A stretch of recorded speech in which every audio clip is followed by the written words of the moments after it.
And today we talked about ownership, how decisions stay out of your head once they've been given a home. Ownership does not mean doing everything yourself, and it doesn't mean being left alone without support, and it definitely does not mean lowering standard.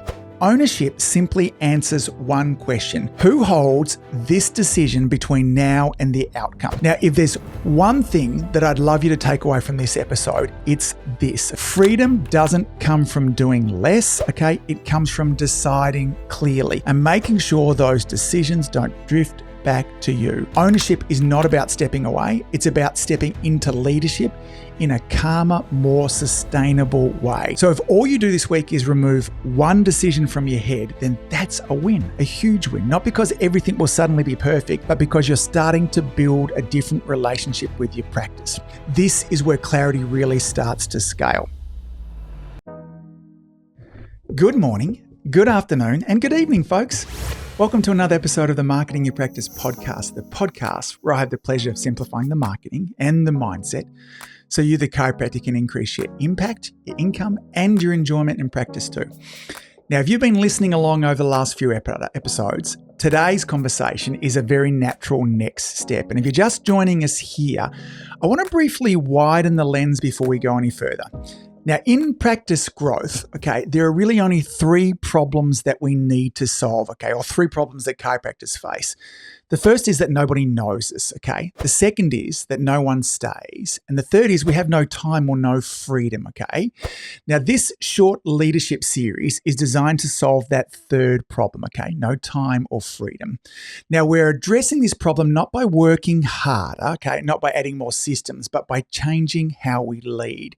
In episode 446, we talked about the CEO check-in, okay? This was about creating space to step out of doing and start thinking like a leader, okay? And the goal here was not to fix everything, but to see the practice more clearly. In episode 447, we explored the CEO transition and why so many chiropractors quietly become the bottleneck in their own practice, okay? And how being needed can often feel validating, even when it's costing us time and freedom. In episode 448, we went a layer deeper into decision fatigue. And we talked about why it is that your head never really switches off and how it's often the decisions that you're carrying, not the work itself, that creates the mental load, okay? And in today's episode 449, we're going to take the next step.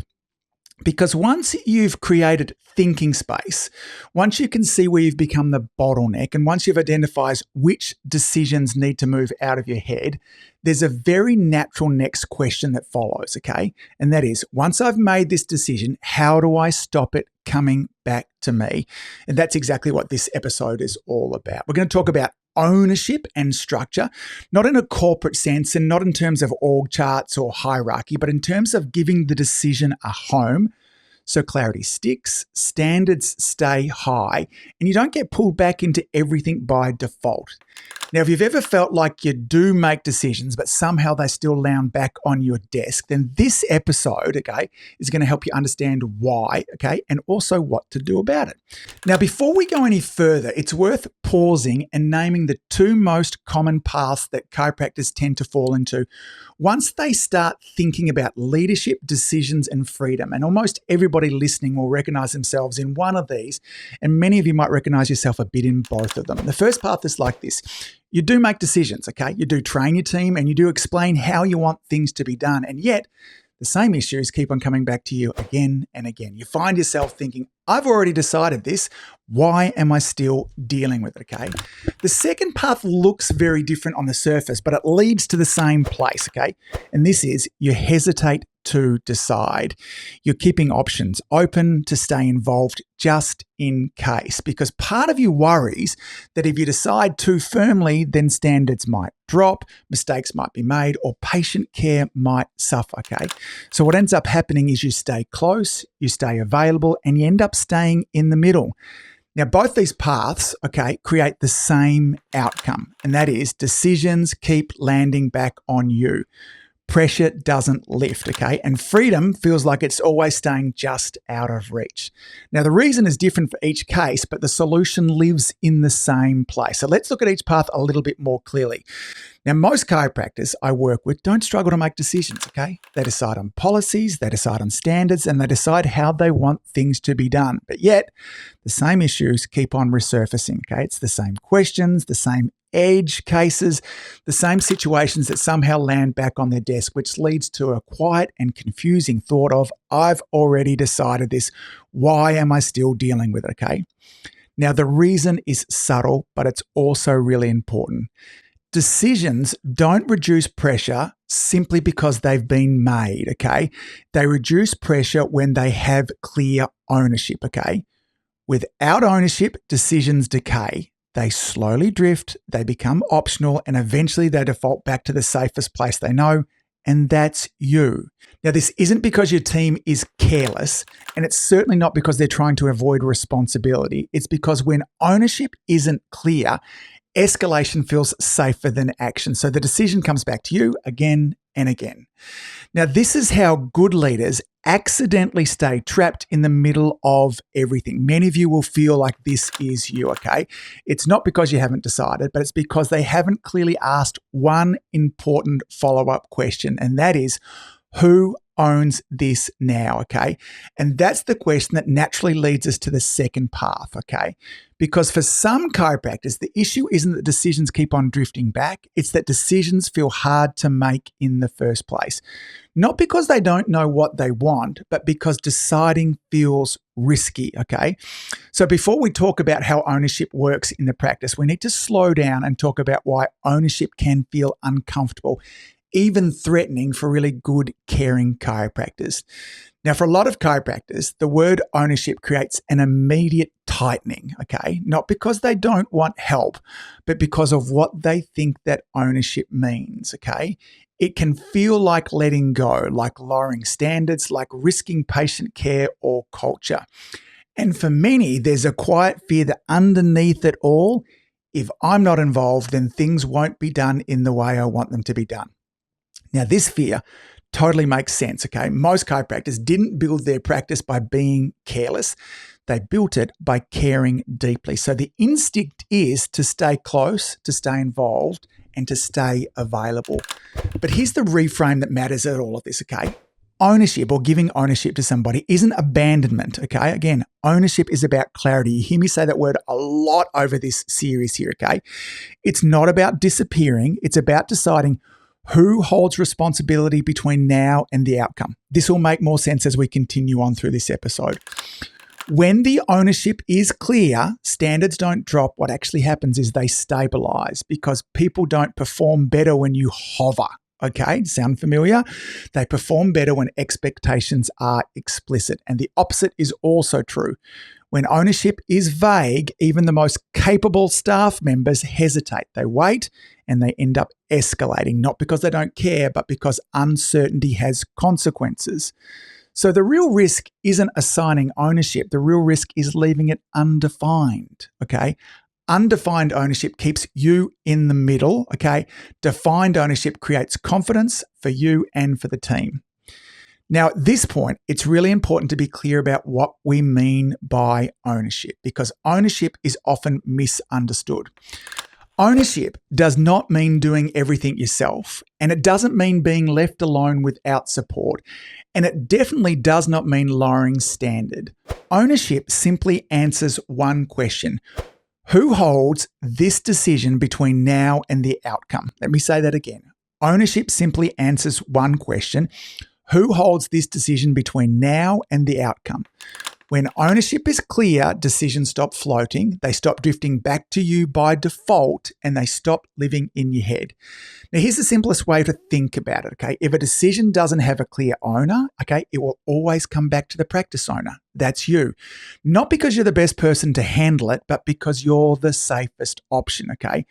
Ownership gives the decision a home. Somebody knows this is mine to handle, this is mine to decide, and this is mine to see through, okay? And just as importantly, ownership also defines when something comes back to you, okay? Clear ownership also includes escalation. Not just this, just check with me if you're unsure, but You own this, and here's when I want you to bring it back to me, or here's if I want you to bring it back to me. And this is where many chiropractors get stuck. They hand off responsibility, but they don't define the edges. So the decision feels shared, and shared decisions are heavy, okay? Clear ownership, on the other hand, is light. One person holds the decision, one person holds the outcome, and everybody else knows where it lives, okay? This is how decisions stop bouncing, and this is how pressure starts to lift off you as the practice owner, not through control, but here's that word again, through clarity. Now, let me make this really concrete with a couple of everyday examples, okay? Let's take missed visits, for example, okay? In many practices, missed visits quietly float. Someone doesn't show, somebody notices, and then it kind of sort of waits, okay? When ownership isn't clear, the chiropractor often becomes the default follow-up, not because they should be, but because nobody else is sure. Clear ownership changes this completely. So, for example, a missed visit is owned by the CA. It's followed up within 15 minutes, and the goal is to rebook the patient within 24 hours. The CA makes 2 attempts, and if the patient hasn't responded, then and only then it escalates to the chiropractor. Now, notice what happened there. The decision hasn't just been made. It's been given a home. The CA knows this is mine to handle. This is what success looks like. And this is when it comes back. Okay. This also means that the chiropractor isn't hovering. They're not chasing, and they're not holding it inside their head. The second example, let's use Google reviews. In many practices, reviews happen inconsistently. Someone thinks of it, then someone forgets, and it often ends up being something that the chiropractor carries on their shoulders. Now, ownership makes this really simple. The decision might be, okay, whenever a patient mentions improvement or progress, the CA asks for a Google review. Not sometimes, not when it feels comfortable, but as a clear and owned responsibility. Now, in most cases, that's all that's needed. It doesn't require an escalation. It just needs to be done consistently. And success looks like this. The CA asks, the request is made naturally, and the reviews begin to accumulate over time. Now, if the CA notices consistent resistance or feels unsure about how to ask, then support can be requested, not because ownership is unclear, but because refinement is needed, okay? Now, the chiropractor's role isn't to remember, it's to support improvement when it's asked for. Now, again, notice the pattern here. The decision doesn't float. Ownership is clear. Success is visible. These aren't big systems. They're small decisions with clear ownership, okay? And this is exactly how pressure quietly leaves your practice. One decision, one ownership, one clear handoff, okay? Now, once you understand ownership, the next question becomes, where is it actually breaking down in my practice, okay? And this is where most chiropractors overcomplicate things. You definitely don't need to map out everything. You don't need a spreadsheet, and you definitely don't need to redesign the whole practice, okay? Ownership breakdown usually shows up in very predictable ways, okay? Here's a few signs to look out for, okay? You'll hear yourself saying this, just run it past me, or I'll decide when it comes up, or let me think about that. Or you'll notice that the same questions keep on appearing, the same issues keep on resurfacing, the same decisions keep on landing back with you. Now, it's important to realize these aren't failures when this happens. They're just signals. They're signals that ownership hasn't been fully defined, okay? Now, a useful way to spot this is to notice what interrupts you, okay? Not the big things, but look for the small ones, schedule changes, exceptions, edge cases, situations where people pause instead of acting. Each interruption is quietly asking the same question: who owns this? And until that question has a clear answer, the interruption is going to keep on happening, okay? Now, this, again, is where the CEO check-in becomes incredibly valuable, okay? Again, not to fix it, not to jump in, but again, remember this, what we do is we notice. Because when you step back and you observe, patterns become obvious. You're going to start to see which decisions keep floating, which responsibilities aren't clearly owned, and where are you still the default. And instead of reacting in the moment, what you can do now is you can decide once, calmly, outside of the pressure. And that's how ownership gets clarified without overwhelm, okay? You're not solving everything. You're simply noticing where clarity is missing. And that awareness alone is going to start to create some space. It's a step towards freedom, okay? It feels wonderful. Now, there's one more piece that makes or breaks ownership, and it's this. Ownership has to live somewhere. If ownership only exists as a verbal handoff between two people, it's fragile, okay? It's going to get forgotten. It's likely to be reinterpreted, and over time, it's going to quietly drift back to you. For ownership to stick, it needs to be documented. Now, ideally, it lives in your practice manual or in your procedure manual or wherever your team goes to understand how things get done, okay? It doesn't need to be there as a rigid script, but as a clear reference point, okay? This is who owns this is what success looks like, and this is when it escalates, okay? Now, documentation alone isn't enough, okay? Ownership also breaks down when there isn't trust, okay? If you don't trust someone to hold the decision, you'll end up staying involved. You'll check, you'll hover, and the ownership will quietly end up coming back to you. Does that sound familiar? Now, trust does not mean blind faith, okay? That's important, okay? It means allowing someone to learn, okay? This includes allowing mistakes, not big dangerous mistakes, but small recoverable ones, because proficiency only actually comes through doing, okay? Ownership also, therefore, requires training. You cannot assign ownership to somebody and just hope for the best.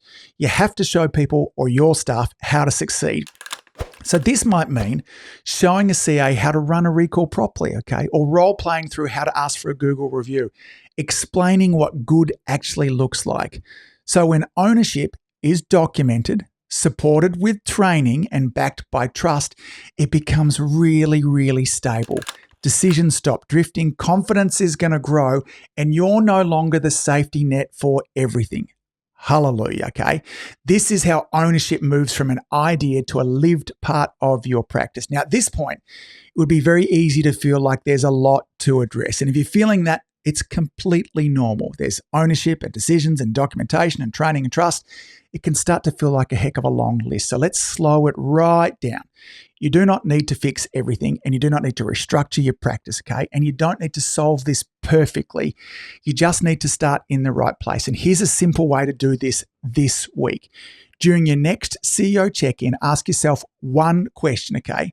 What is the decision that keeps on coming back to you? Now, not the biggest one, not the most emotional one, just the one that's most repetitive. Now, once you've identified it, clarify three things. First, who should own this? Second, what does success look like? Is it a time frame, a standard, a clear outcome? And third, when does it escalate back to you? If you can answer those three questions, you've done enough for this week, okay? Write it down, put it somewhere where your team can find it, and support the person who owns it. That's it, okay? You're not trying to remove yourself from the practice. You're simply removing one decision from your head. And when that decision stops floating, you will feel the difference. Now, maybe not dramatically and not overnight, but quietly. And this is how real freedom in practice is actually built, okay? Now, before we wrap up, I want to bring this all together. Over the last few episodes, we've been working through one core problem, okay? The feeling that we have no time or freedom in practice. We started by creating space to think like a CEO.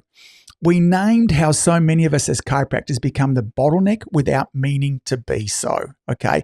We unpacked decision fatigue and why your head never really switches off. And today, we talked about ownership, how decisions stay out of your head once they've been given a home. Now, if there's one thing that I'd love you to take away from this episode, it's this, okay? Freedom doesn't come from doing less, okay? It comes from deciding clearly and making sure those decisions don't drift back to you. Ownership is not about stepping away. It's about stepping into leadership in a calmer, more sustainable way. So if all you do this week is remove one decision from your head, then that's a win, a huge win. Not because everything will suddenly be perfect, but because you're starting to build a different relationship with your practice. Now, in the next episode, we'll build directly on this. We'll talk about how structure supports ownership and how standards can stay high without you being involved in everything, okay? This is where clarity really starts to scale. So folks, Thanks for all that you do. Keep saving lives, and I'll see you back here next week. Bye. If you've enjoyed listening to this podcast, you have to come and check out my Community Influencer Program. It's my monthly coaching program where we take all this material and I'll work with you to help you apply it, implement it, and systemize it. The Community Influencer Group Coaching Program is designed to help you increase your practice income, impact, and enjoyment. Join me over at anguspyke.com/join. That's anguspyke.com/join. I'd love to see you there.